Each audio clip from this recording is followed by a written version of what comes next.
All right, guys, we're going to go ahead and get started here. Happy Friday. Good to see you guys.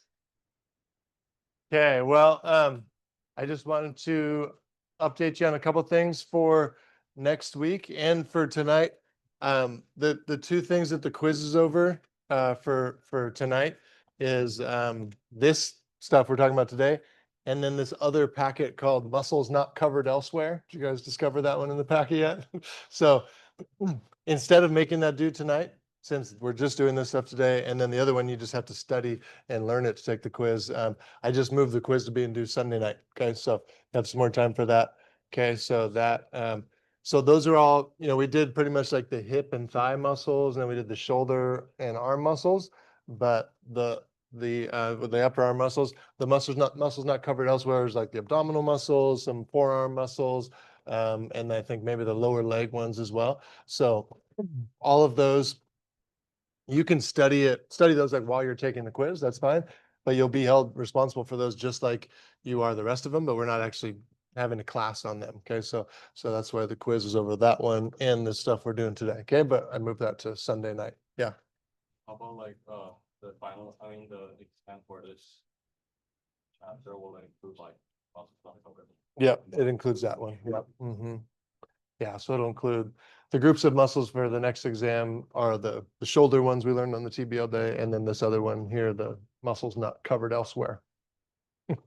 Yeah, so we got that. And then next week, you'll have the big lab quiz, right? The 20-point lab quiz over all the rest of the muscles that you haven't been quizzed on yet. Okay, so it's all the other cat muscles you haven't been quizzed on yet.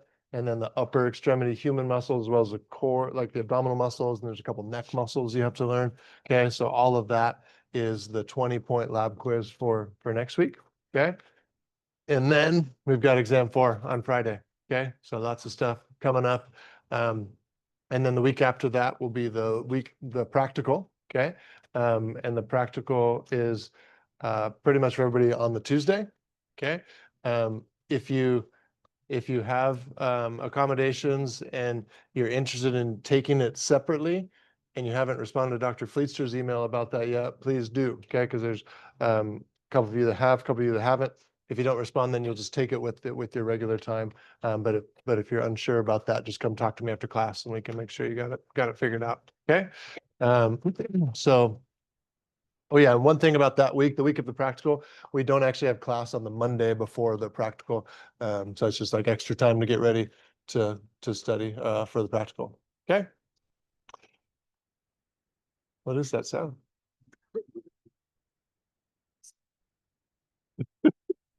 I don't know where that's coming from. Yeah. So the Monday before the practical, I think it's like the 16th. We don't have class. Yeah, we'll have lecture that day. Yeah. Yeah. For the muscles not covered elsewhere, there's video that goes. There's not. No video. Just the notes there. Yeah. Yeah. Muscle elsewhere can be a large portion of the test, or because we haven't gone over it. It's just like another day of class, kind of. Yeah. Yeah. Is this also covered in today's class, or is this? Not today. No. So that's Monday, It's Monday's class. Yeah. and that's not gonna be on the. We'll be on exam 4. Yeah. All right, guys, let's come back together. I don't know what that sound is, but hopefully it stops. Okay. Yeah. Any other questions? Lana, what do you got there? I would love to hear Lana's question. I think you guys would probably benefit from hearing it too. Thank you. Yeah. Yeah. It's the very last packet in before like at the end of the exam 4 materials. It's just titled Muscles Not Covered Elsewhere. Yeah, so you're studying that on your own. We don't, I won't actually present any of those in class. That's just you study those on your own to get ready for the quiz, and also for those will be on the test next Friday as well. Yeah. Okay. Other questions? Yeah. We might have that sound going. Okay, well, we're going to go ahead and get started then. All right, so today we're talking about energy formation in muscle cells. And so also known as metabolism. Okay. And so we're going to start with this question here. So chat with your team about this. What is the end goal of metabolism in the body? Go ahead. What do you think? Send it in your clickers when you're ready.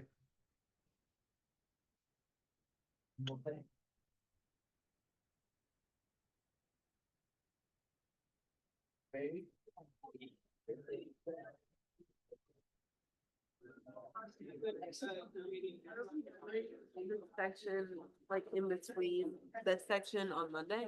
Okay.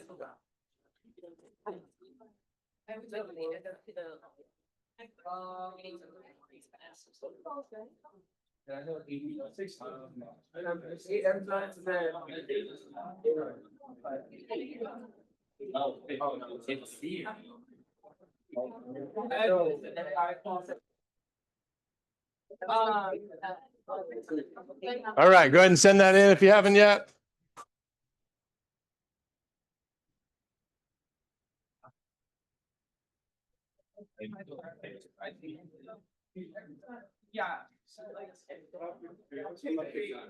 All right. Anybody else? Everybody got it in there?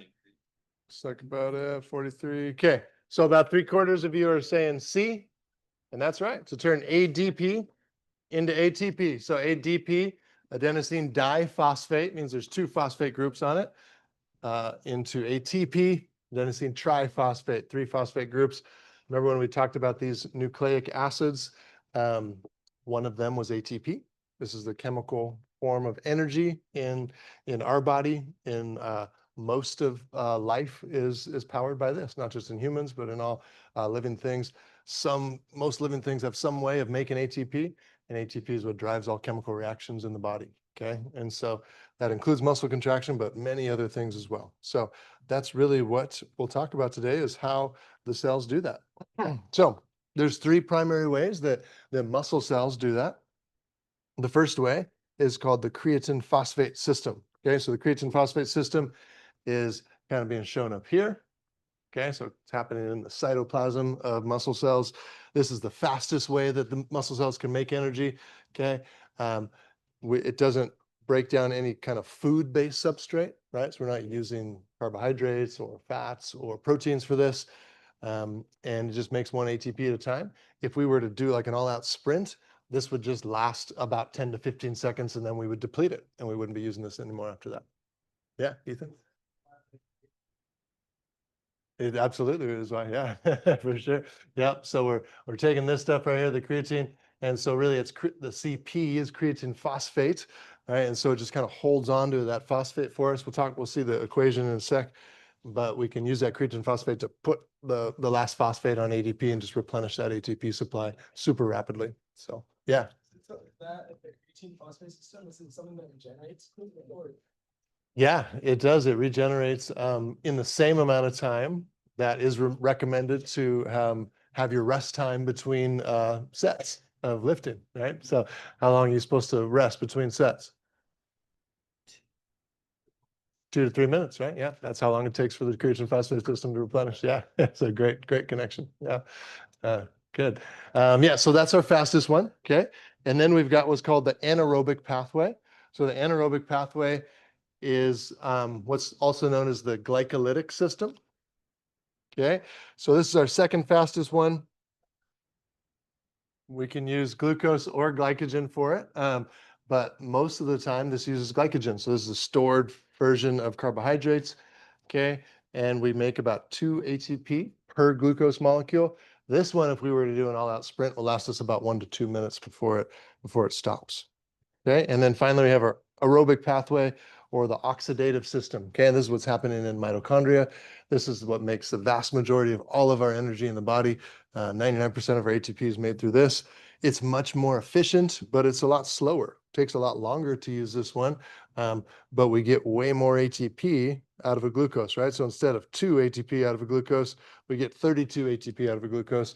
And this one doesn't necessarily wear out unless we run out of energy, which doesn't typically happen. So those are our 3. So we'll talk about each of those in a little bit of detail today. Other overarching questions about this before we dive into them? Okay. All right, so they'll start with the creatine phosphate system. So the creatine phosphate system uses creatine stores, okay? So stored creatine in our muscle cells holds onto a phosphate, okay? So we have this up here, this creatine phosphate, okay? And it's really just a one-step reaction where we use an enzyme called creatine kinase.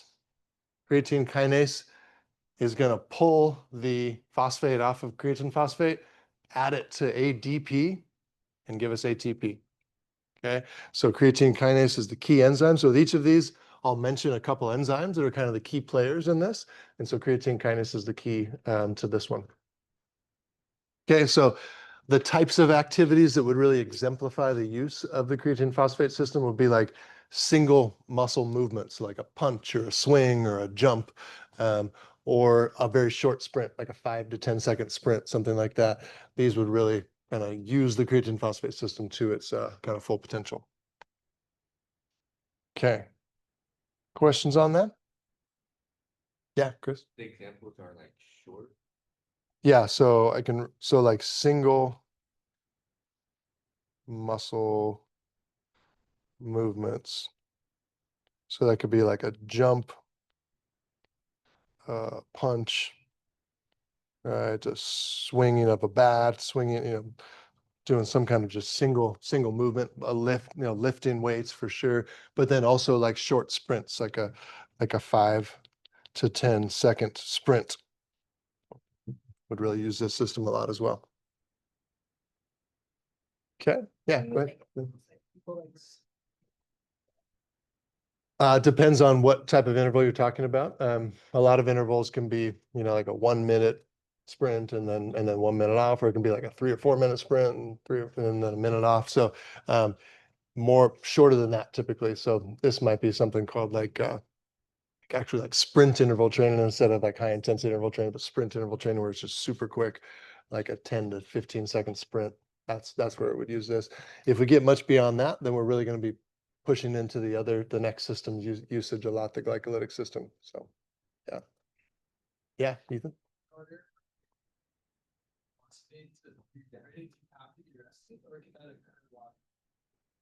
It definitely occurs some while you're working out as well. So like if you just like drop to a little bit lower level, right? Like if you're like with HIIT, like if you're sprinting, you use up a lot of it, right? But then you get into kind of your recovery phase where you're just kind of cruising, but you're still moving. Your muscle cells can be replenishing creatine during that. They won't replenish it as fast as if you stopped completely, but it will replenish some. So then you can kind of get ready for your next sprint, even without completely stopping, Yeah, for sure. Yeah, absolutely. Yeah. Yeah, good. Other questions? Yeah, okay. And this like aerobic respiration, not happening during the 5 to 10 seconds. I mean, like It's a good question. Yeah, we don't normally get into all the details of that in this class, but pretty much your aerobic respiration starts up as soon as you get warmed up. And so it takes maybe it takes kind of a minute or two to get your aerobic system up to its full capacity. But within the first 5 seconds, it's already activated. And so you're starting to use it right away, but it's not really contributing a lot until you've gotten pretty warm. But for example, like if somebody does like repeated 30-second sprints, that first one, they're not going to use the aerobic system much, but by the third or the fourth sprint, the aerobic system will actually provide about half of the energy needed even for a 30-second sprint. So it just takes a while to get the aerobic system going. But once it's going, then it will provide a lot of energy, even for something like a sprint. Even though it might be considered like an anaerobic exercise, you're still using the aerobic system a lot. Yeah, Karen? So for the creatine kinase or whatever. Kinase, yeah. Is it formed when ADP turns into ATP or how? Creatine kinase is an enzyme formed by muscle cells that are going to help. It's going to help pull the phosphate off of this creatine phosphate and then add it to the ADP. So it's the one kind of driving that change and helping us to form ATP. That's good. Yeah, good question. All right, other questions? Okay. All right, so that's really it for the creatine phosphate system. Next, we'll talk about glycolysis. Okay, so glycolysis is the breakdown of glucose to pyruvate. Okay, that's what you need to know. You definitely don't need to memorize all these steps for this class. That's beyond the scope of this class for sure. You've probably been in other classes, some of you, where you've had to memorize glycolysis. How many people have had to memorize it? Yeah. Yeah, we won't do that here. But the big thing you need to know is glucose to pyruvate. Okay. And glycolysis is the starting point for the other two systems, both the aerobic system and the anaerobic system. So yeah, so that's kind of it for that. So again, this common pathway, glycolysis, is the breakdown of glucose to make pyruvic acid. And this is going to happen in both the aerobic system and the anaerobic system. Okay. And we can start it with glucose or glycogen. It's technically called glycogenolysis instead of glycolysis when we start with glycogen. And so we're going to get some ATP out of this, right? So we're going to net 2 ATP out of this. And really what that means is we had to use a couple ATP to do it, but we made 4 ATP, so we end up getting two ATP that we can use from this system. Okay, and then we also make some NADH molecules, and NADH is going to be an important molecule that'll really help us in the end in the oxidative system in the electron transport chain. Okay. All right, so once we've gone through glycolysis, we get to pyruvate here, and then there's technically kind of 3 places that pyruvate can go, but we don't do this pathway. This is what microorganisms do.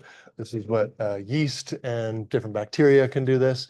Okay, that's what makes alcohol, right? So this is what how people make beer and wine and other alcohols, is by putting carbohydrates into an area that has yeast in it, right? And that turns it into ethanol. That's alcohol, right? Humans don't do that one, but humans do these two, right? So we can turn pyruvate into lactate. That's the glycolytic system. Or we can turn pyruvate into acetyl-CoA, and that'll start the oxidative pathway or the aerobic system. And so kind of the fate of pyruvate, the direction that this goes, is going to dictate which of the 2 pathways we're using, whether we're using the anaerobic or the aerobic system. Okay, so we'll start with the anaerobic pathway. So again, we got to start with that glucose to pyruvate. Okay, that was our first step. That's glycolysis. And we actually end up with not with just 1 pyruvate, but with 2, which then means we form 2 lactic acids as well. So it's just one more step beyond glycolysis. Glycolysis got us to here, right? So then one more step takes us to lactic acid. Okay, the products that come out of this, it's still the same 2 ATP we were just talking about with glycolysis. Okay, still NADH like we were just talking about, and then we also get lactic acid. Okay, no oxygen's needed, right? That's why this is called the anaerobic pathway. Okay, but this does tend to drop our pH a bit when we use this system, right? Because we're producing hydrogen ions with that production of lactic acid, and so that drives our pH down a bit.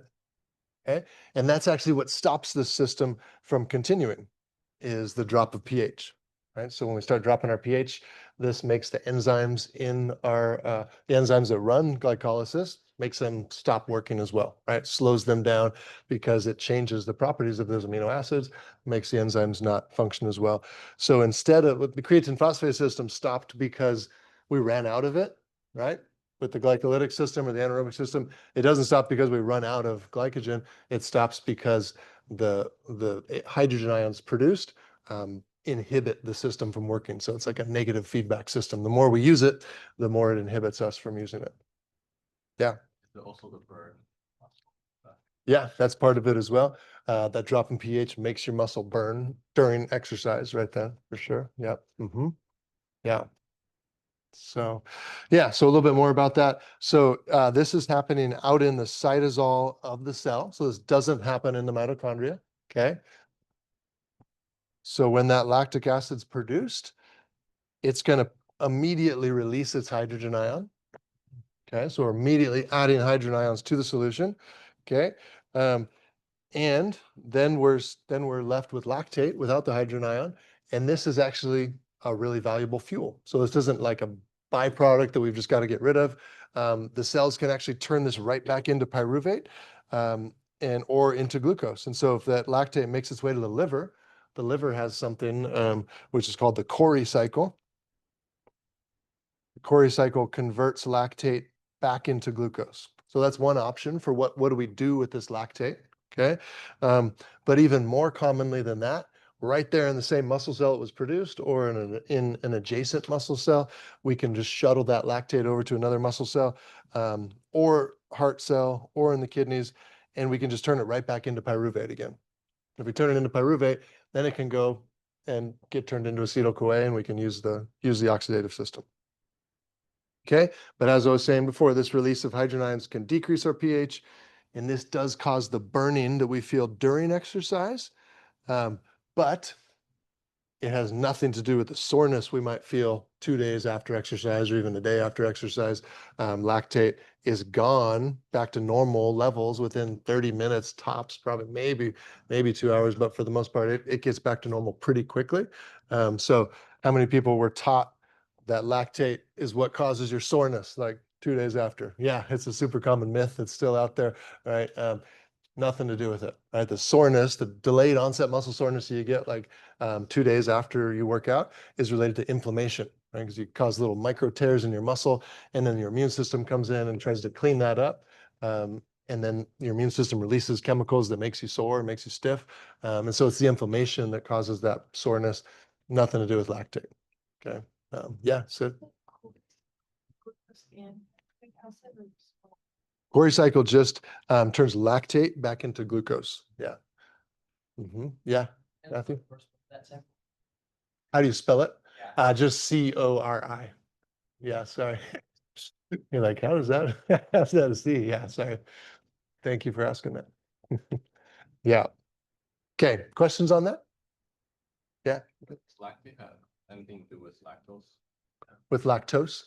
I think it's somewhat related chemically, but not, yeah, lactose is the sugar found in milk, and lactate is, yeah, just one of the intermediates of breaking down glucose. But so there's probably some similarities in the chemical structure, but they're not exactly the same. Yeah, yeah.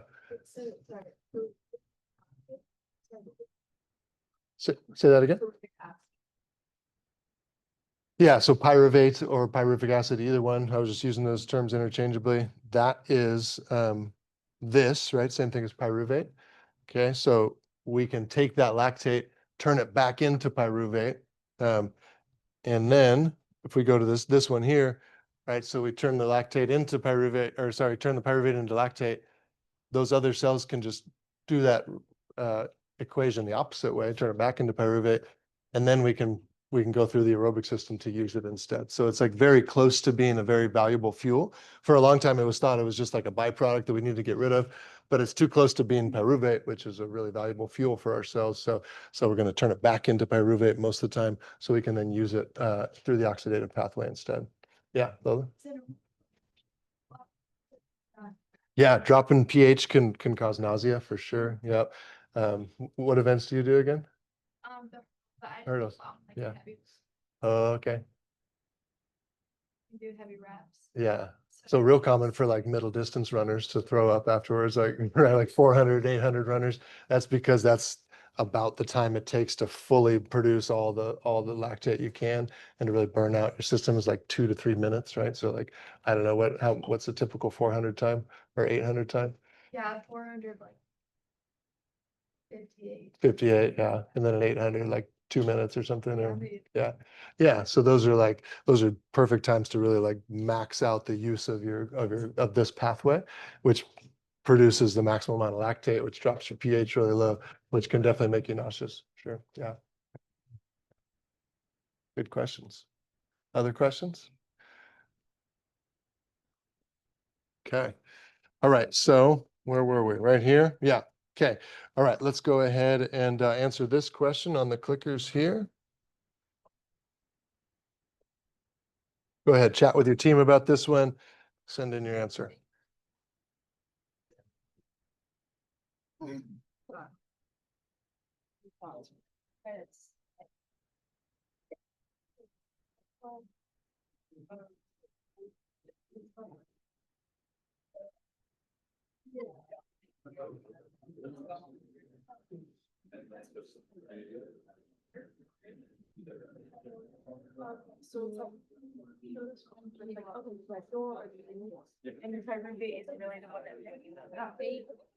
Say it again. Like which direction it goes with that. It was like the different ways. It could go to lactate or it could go to acetyl-CoA. Yeah.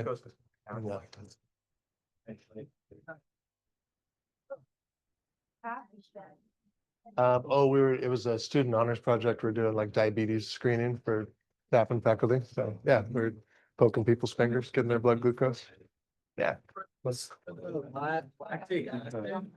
it, so it goes to the liver, or is it converted to pyruvate and then it goes through glyconeogenesis in the liver?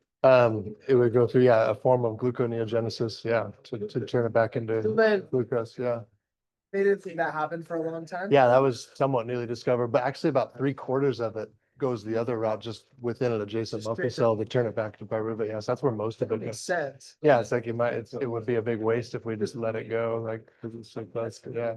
Yeah, so they've discovered these little proteins are lactate shuttles that grab onto lactate and take it from one muscle cell to the next. So, yeah, super cool. Yeah.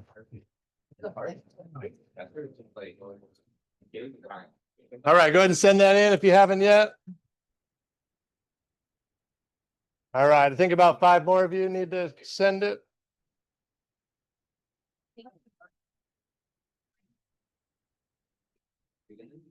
All right. Wow, we're 100% of you saying the same thing, whether the aerobic or anaerobic system is used. Okay, yeah, so this fate of pyruvate means like goes to pyruvate after we go from glucose to pyruvate, that's glycolysis, right? And then does it go to lactate or does it go to acetyl-CoA? That's what I mean by the fate. Those are kind of the two options, right? So if it goes to lactate, that's the glycolytic system, that's the anaerobic pathway. If it goes to acetyl-CoA, that's going to start the next steps of the oxidative pathway or the aerobic pathway. Okay, so that's what we'll talk about next. Okay, so overview of the aerobic system. It's going to start with glycolysis, the same glycolysis we were just talking about. Okay, again, that's happening out in the cytosol, outside of the mitochondria. And then everything else from there is going to happen inside the mitochondria. Okay, so there's a step in here that's not really shown. It's turning pyruvate into acetyl-CoA, right? But then we've got the citric acid cycle and then the electron transport chain. So we'll talk about each of these next. Okay, so again, this is our one pathway that doesn't just use carbohydrates. We could burn fat this way, we could burn proteins this way, but we're really just talking about the carbohydrate part of it. Okay, so if we did start with carbohydrates, then we would go through glycolysis first. Okay, so it's like step 1. Okay, step 1 here is glycolysis, and then that makes our pyruvate, and then we go pyruvate, turn that into acetyl-CoA. That's step 2. Okay. And then acetyl-CoA is what we need to start the Krebs cycle, right? So the Krebs cycle is step 3. And then finally, the electron transport chain, also known as oxidative phosphorylation. This will be our last step, step 4. Okay, so the big products / byproducts of this include a bunch of ATP. Okay, we're going to end up getting 32 ATP from a single glucose molecule. Okay, this is where the CO2 that we breathe out, this is where it comes from, or some of the steps in here. And then we also make some water. This is called metabolic water production. So some of you may have seen a different ATP number in a different biology textbook or something like that. How many people were thinking that when I wrote 32? Anybody? Yeah, what number have you seen? No one? You've seen 32 before? What have you seen, Mason? 34, yeah. Yeah, 34, 36. So the reason there's some kind of wiggliness around this number has to do with the efficiency of the mitochondria at any given time can change. Some of the newer information shows that it's probably lower than we once thought. It used to always be like 34 to 36 were the numbers. Looks like it's probably a little bit lower than that. But for this class, we'll go with 32. I'll show you kind of how we get to that number in the next couple steps. Okay, and then again, this isn't just carbohydrates we could do this with. We can do this with lipids and we can do this with proteins as well. But we'll just dive into the carbohydrate pathway. Okay, so here's kind of our overview of all different options here. Okay, we're going to be focusing here on the carbohydrate one. So glucose to pyruvate to acetyl-CoA, right? If we were breaking down fats, we would break these fatty acids up or break triglycerides up into fatty acids and glycerol. Fatty acids have to go through something called beta oxidation, which eventually makes acetyl-CoA. Okay, glycerol kind of jumps in right here into glycolysis. Amino acid, when proteins are broken down, they break them down into our individual amino acids. And then each amino acid kind of enters the system in a different spot. So we don't need to dive into all the details of that, but just showing you that we're not just talking about carbohydrate breakdown here, we're talking about these different types of, all the different types of macronutrients that we eat. Yeah. Oh, yeah, okay. you know, like all these different ways. You don't. We're just going to focus on the carbohydrate one. So don't worry about those things that I circled on beta oxidation and stuff like that. Okay. Okay. So the Krebs cycle, it will be our kind of our next step after we turn, we go glucose to pyruvate, and then we're going to turn pyruvate into acetyl-CoA, which isn't the Krebs cycle yet. That's kind of this intermediate step between glycolysis and the Krebs cycle. But then once we get to acetyl-CoA, we can start the Krebs cycle or the citric acid cycle. Okay. When we remember, we had 2 pyruvates, which means we have 2 acetyl-CoAs, which means we do the Krebs cycle 2 times for a single glucose molecule. Okay.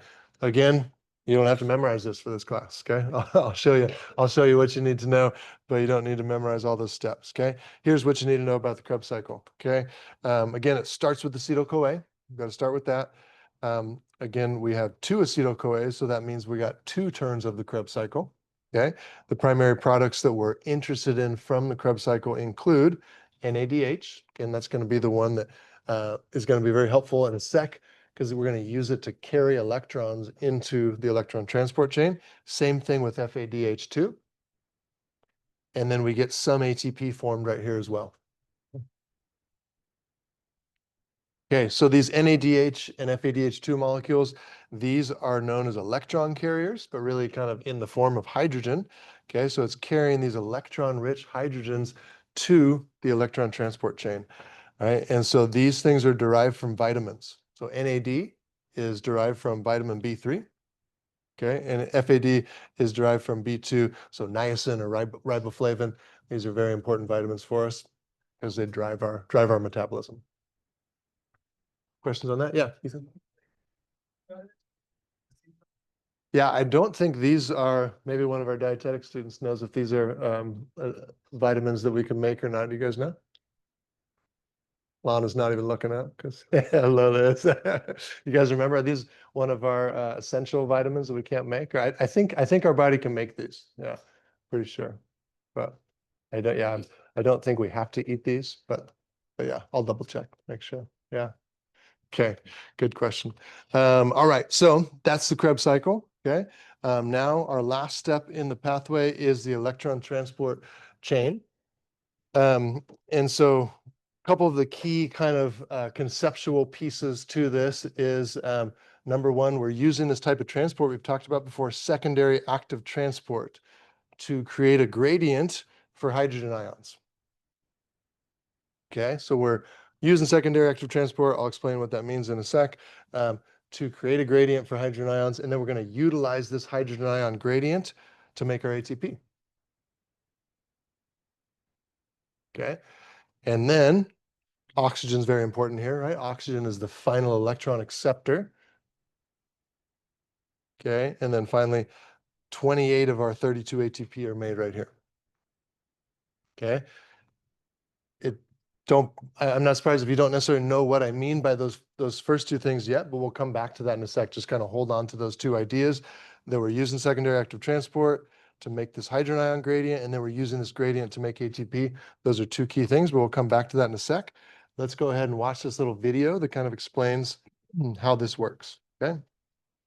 And again, it's going to be super loud. I don't know why, but I have seemed to not be able to control the volume in this room at all. So sorry for that. Let's give it a shot.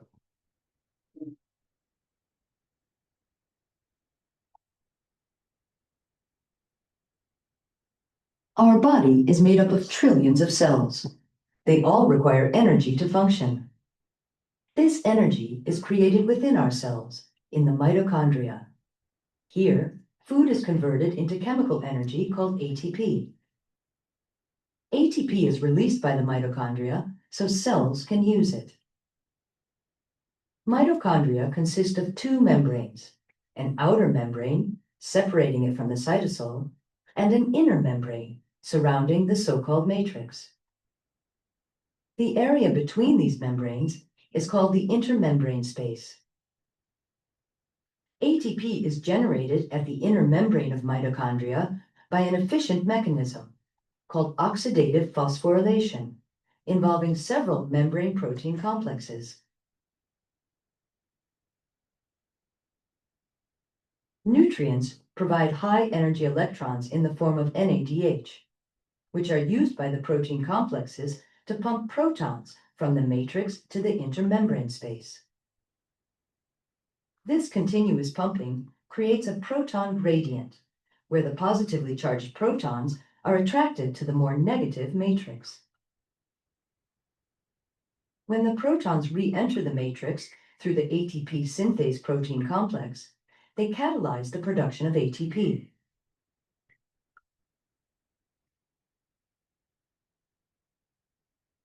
Okay, so that's just a nice kind of visual of how that works. And so, yeah, let's kind of walk through that together and what that's talking about. Okay, so this is an image of the electron transport chain here. Okay, and so we've got our NADH here.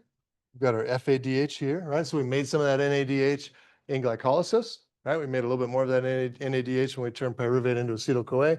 We made a bunch more of it in the Krebs cycle. We made that FADH2 in the Krebs cycle. Okay, so those are electron carriers. So they're bringing electrons to this inner mitochondrial membrane.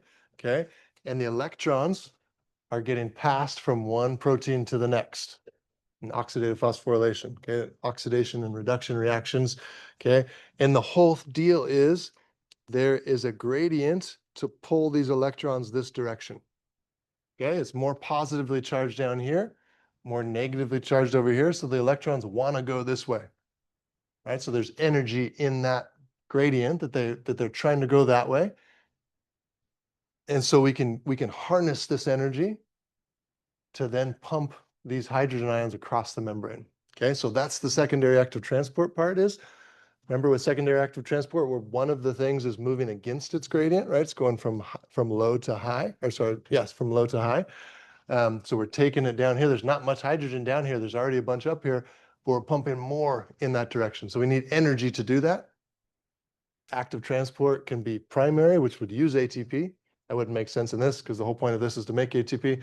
So our other option is we use the gradient of something else, right? And in this case, we're using the electrical gradient of these electrons to pump these hydrogen ions across here. So then we build up this big bunch of hydrogen ions here, and they want to rush back through the membrane because there's so many of them over here, not many over here. Okay. So that's the secondary active transport part. Is this, we're using secondary active transport to create a gradient of hydrogen ions. Okay, so that's what we just did. Use those electrons to power the pumping of hydrogen ions. Okay, now we've got a bunch of hydrogen ions here. Okay, and now we're going to use that hydrogen ion gradient that we just created. They're going to rush back through this enzyme, which is the key enzyme called ATP synthase. And if there's energy in that hydrogen ion gradient, right, they're wanting to rush back. So it spins this big thing. This thing has a rotor. It's actually very similar to mechanical equipment called a rotary engine. It's common in like Mazda cars. If you're a car person, then you know what the rotary engine is. But it's actually very similar to this little molecular machine. And so the hydrogens pump through here, spin this thing around. And by doing that, they take that phosphate and push it back onto ADP. And so it's very similar to like an electrical power plant, a hydroelectric power plant. Have any of you ever toured like the power plant at Hoover Dam when you've gone out to Las Vegas or anything? Anybody ever done that? Yeah, it's kind of cool. Hoover Dam is like 700 feet tall. It's a huge dam. Lake Mead is right there. There's big inlets for the water at the top of the dam, and the water falls like 600 feet down. Right? And so there's energy in that water falling down. When it falls down that 600 feet, it hits these big turbines that spin these big electromagnetic rotors around, and that converts it into electricity. This is very similar to that, right? We're using this hydrogen ion gradient to fall down this big space, spinning this big rotor around. We're using that movement, which is like mechanical energy, right? We're using that to create electrical energy in the Hoover Dam example. In this case, we're using that to create chemical energy, which is putting that phosphate back on the ADP. Okay, so that's how we make all of our ATP right there. Okay, but we didn't even talk about oxygen yet. Oxygen, probably important, right? Oxygen's here, right? Oxygen's our final electron acceptor. Okay, so the reason oxygen's so important is because it soaks up these electrons to create water, right? So we take 2 hydrogen ions plus 2 electrons plus a half of an O2, and that gives us water, right?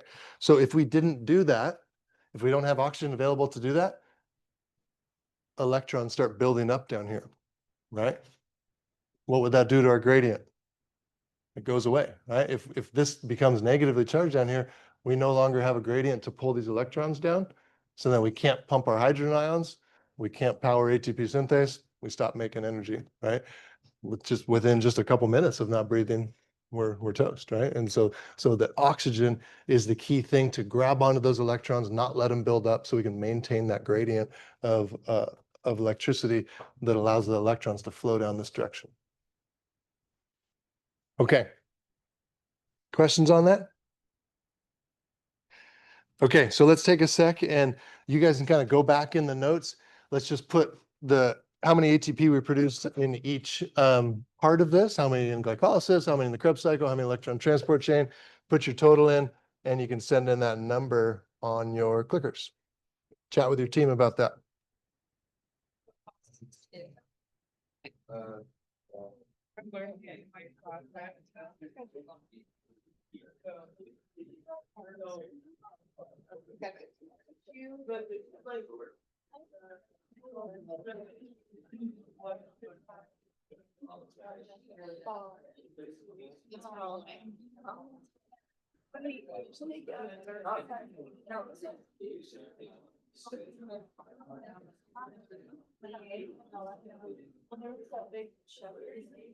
This isn't including like NADH, or I guess this includes the NADH for The electron transport chain part, yeah. Like it takes the NADH from here and here. Yeah. And then that's how much you get. Yep. Okay, cool. Yeah.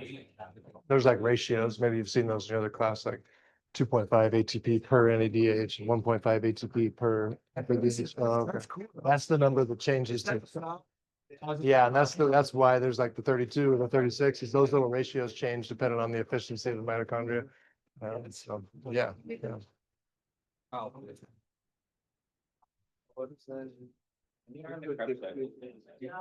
All right, send in that number, hit the send button on your clickers.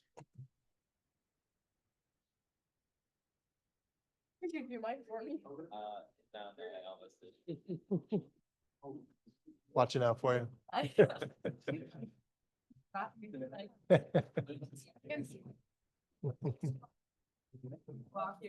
All right, make sure you hit that send button. Yeah, it looks like most of you are saying 32. So how many in glycolysis? 2. Krebs cycle? 2. Electron transport chain? 28. Easy. We got 32. Okay. Good. All right, then we got 2 more. Any questions on that? Okay. 2 more clicker questions here. Go ahead with this one. What is the role of oxygen? Chat with each other about this. Send in your answer.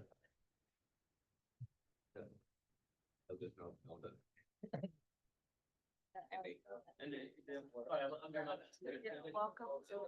did. Saw you out there.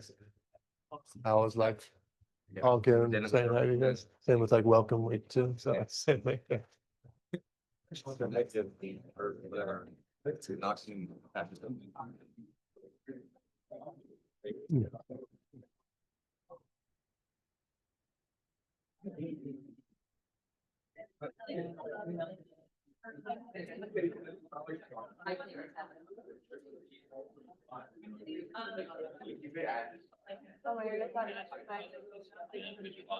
but I still trial. All right, go ahead and send that in if you haven't yet.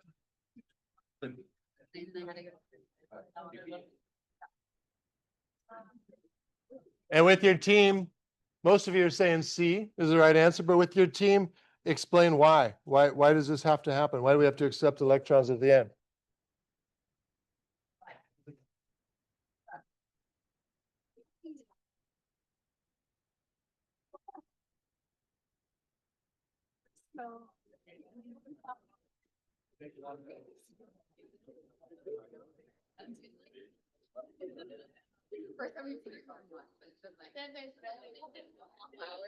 All right.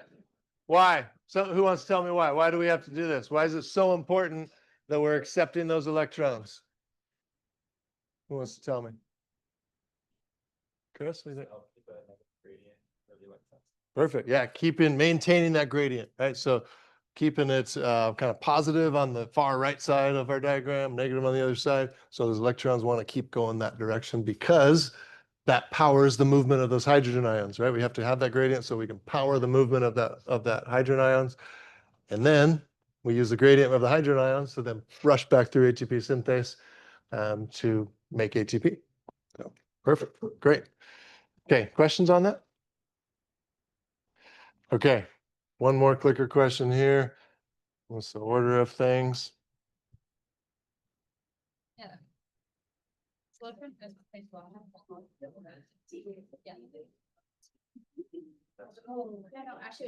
How do you spell Chi? Is it Kai? CAI. Oh, I've never seen that. Yeah, that is different. Okay. Yeah. I bet. Was there some reason for that your parents did? No. Yeah, just want to be different. Yeah. My nephew's name is Malachi. Nobody really calls him Kai. We thought we would call him Kai, but that one's spelled with the KAI instead of like CHAI, like the biblical one, like more the Hawaiian thing. Yeah, totally. Yeah, because that's like Hawaiian for ocean, right? Kai is, yeah. All right, anybody else? All right, so we got glycolysis, pyruvate to acetyl-CoA, Krebs cycle, electron transport chain. Most of you said D. Good. Okay, last thing, just do a bit of a recap here on the 3 energy systems we talked about. Go ahead and fill this table in with your team. We'll come back together and make sure we're on the same page and wrap up. Is like. I just said fastest. It would be.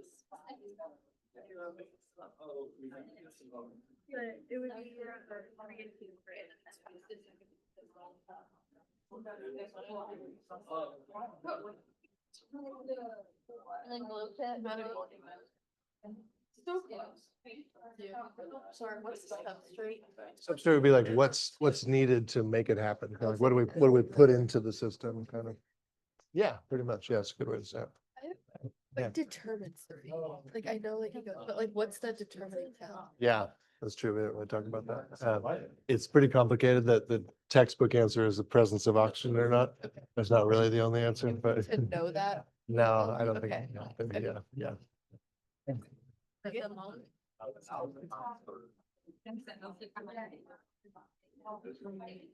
This is the first one. So you can start with glucose or glucose and do base. You make it's not just this. What that is, for anaerobic, it would be glucose or glycogen.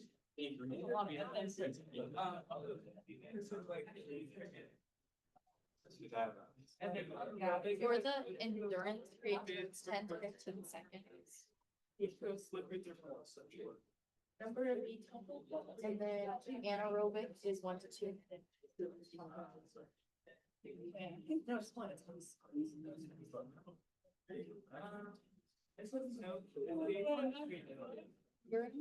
This is, it's 10 to 15 seconds, that's 1 to 2 minutes.